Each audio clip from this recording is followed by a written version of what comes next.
What up, baby? Sports with B Raj.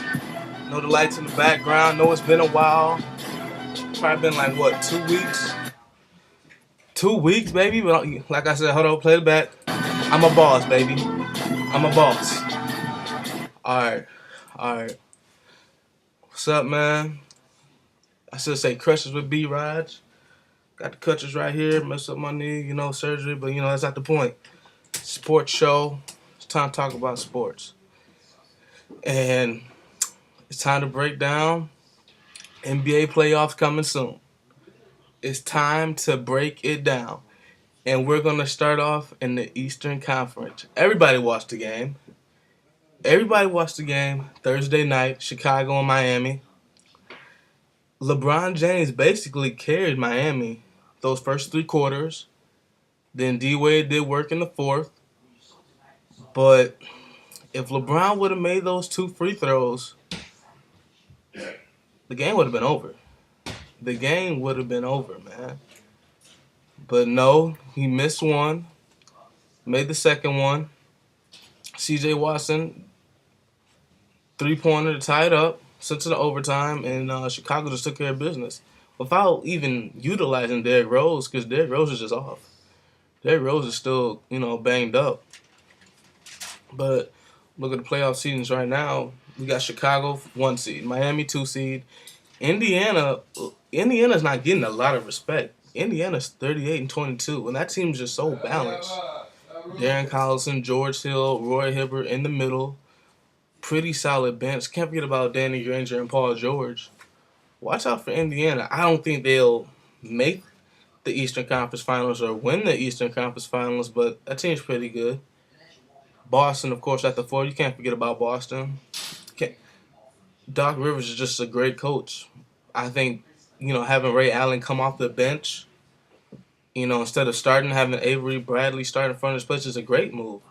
And people are stepping up. With having Garnett playing the 5, really, if you're an old school traditional big man who just posts up, and defending the post, Garnett will be able to stretch the floor out, hit those mid-range jumpers. So it's going to be hard for a big man to go out there and defend on the perimeter like that. And our 5th seed, we have Atlanta. This is my thing about Atlanta. When I look at Atlanta, all right, they lost Al Horford. They lost Al Horford's a great center. But if you look at that team, who is the star player of that team? It was supposed to be Joe Johnson. And Joe Johnson really never became that guy. He's a above average. If I have to give a grade to Joe Johnson, he's a B+ player. He's not an elite player. He's a great player. He's not elite to me. I think Josh Smith is the leader of that team, honestly. Josh Smith just gets so undermined. I would pick Josh Smith to be an all-star this year instead of Joe Johnson. Josh Smith just gets snubbed. Josh Smith can do everything for that team. But when I look at that team, they're good, but they're not great. They can't get over the hump. They're just that team. They're just that team. They're that good team that just can't get over the hump. It's like the Indiana Pacers with Reggie Miller. A really good team. They'll get to the Eastern Conference Finals. But when they had to face the Bulls, you're not going to beat the Bulls, man. That's my take on Atlanta. 6th seed, Orlando. Dwight Howard, herniated disc in his back. Going to be out for 2 weeks, and really takes 4 weeks to really heal. Like I said, Dwight went to New Jersey, took care of business, pick and roll with Darren Williams all day. But hey, he stayed in Orlando. This is what happened. I see Orlando dropping to the 8th seed, or potentially out of the playoffs. Personally, I want Orlando to get dropped out the playoffs. This is just a boring team to watch. The team is just really boring. I think Milwaukee really has a chance to sneak in the playoffs. Milwaukee's 29-31. If you look at Milwaukee, that team is just so balanced. It's really balanced. Monte Ellis, Brandon Jennings, Carlos Delfino, Isola, Drew Gooden. It's not powerhouse names, but they're talented names. They're talented. They're talented and they're good. I think they really have a chance to sneak into the playoffs, but they have to keep winning. They must keep winning.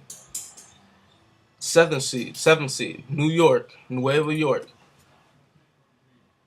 As you can see, New York's really doing great without Lynn and Amari.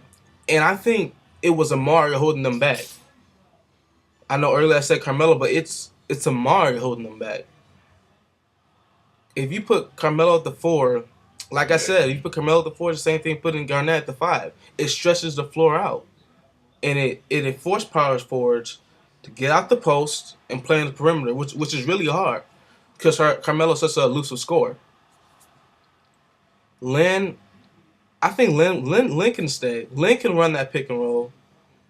I think he's a great point guard. I wouldn't say he's a great point guard. He's a good point guard. He's better than Baron Davis and Mike Bibby and Tony Douglas. I look at New York, they're great offensively, like I said, but defensively, can they step up? Can they step up defensively? Will New York trade Amari to get better pieces? Because this is my thing. Amari was doing great when it was just Amari and Raymond Felton a couple years ago. I had Amari up for MVP. But when Carmelo comes and it changes the whole offense. And shout out to Mike Woodson just doing everything he can, possibly, to keep this team together. And keeping them on a roll and having them in the playoffs. In the AFC, we have disappointing Philadelphia 76ers. Philly, bro. Come on, man. This team is too talented to be the 8th seed in the Eastern Conference. No excuses. No excuses, man. Drew Holiday, Lou Williams, Iggy, Elton Brand, Spencer Hawes, Thaddeus Young. It's the same problem with Atlanta. A bunch of good players, but who's the one key player on that team? Iggy's been there forever, but Iggy's he's not the go-to guy. He was never the scorer of that team. Sure, he's been there forever, but you don't go to Iggy with 10 seconds left in the game. He's not elite. He can't put up numbers like he usually. Iggy's not that great scorer. He doesn't have that it factor to him.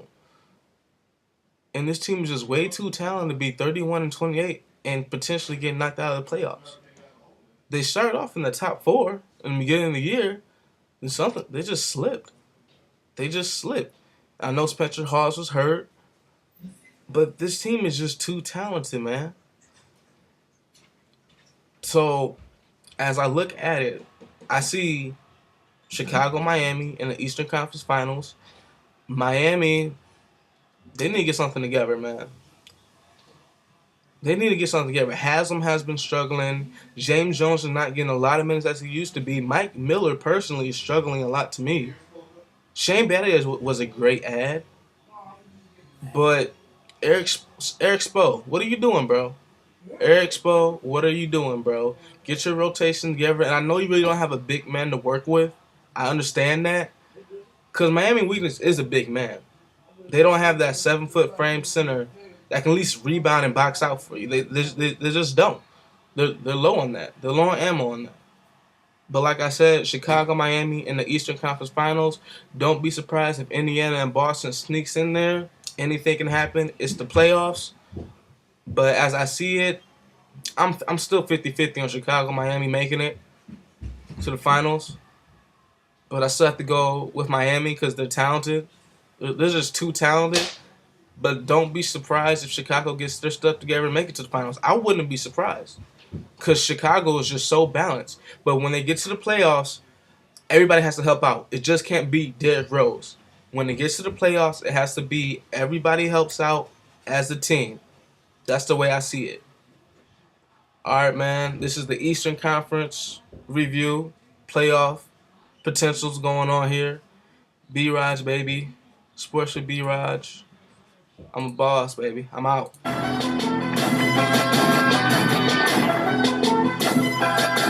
Yeah.